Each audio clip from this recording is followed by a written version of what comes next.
Good morning, everyone. Thanks for joining me on my morning walk.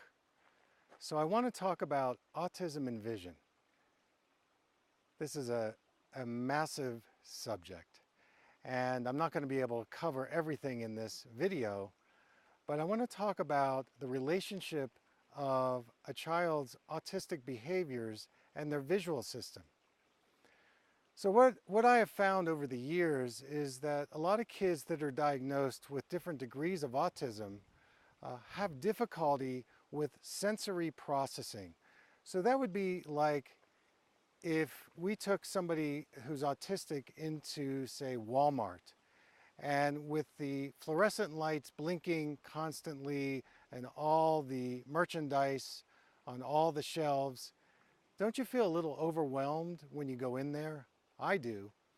So amplify that by about 1,000, and that's what a child who's diagnosed with autism is dealing with in terms of their sensory processing. And that's one major reason why they don't establish eye contact. So in terms of the visual system, some things that I like to help develop or stimulate in an autistic child is to help them develop a better body sense of themselves. And I call that exteroception, which means they know where their body ends and where the environment begins. And sometimes I have to do that by having them wear a weighted vest or very gently moving their arms and legs so that they begin to understand where they are in space, that they have to know where their body is and what their orientation skills can be. I also like to work on their ability to fixate and focus centrally so that they can begin to see details, but at the same time offer them peripheral vision stability.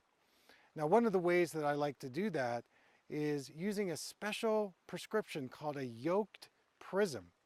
Now, this is a very different prescription than what most eye doctors prescribe, which are prisms that actually weaken the eyes.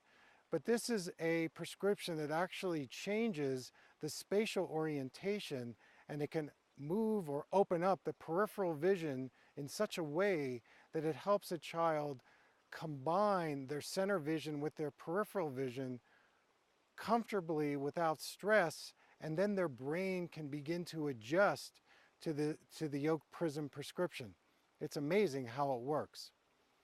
I also like to work with bilateral integration, getting the two sides of the body working together, the upper body and the lower body working together, and the front of the body and the back of the body working together.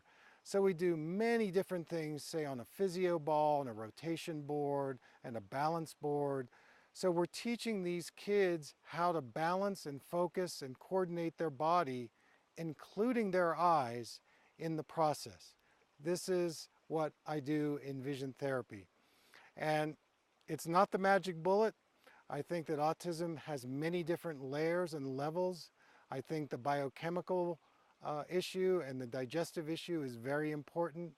But in terms of the visual processing and the visual rehabilitation, there are many things that I can offer in terms of helping these autistic kids embody or occupy their eyes in a more relaxed way.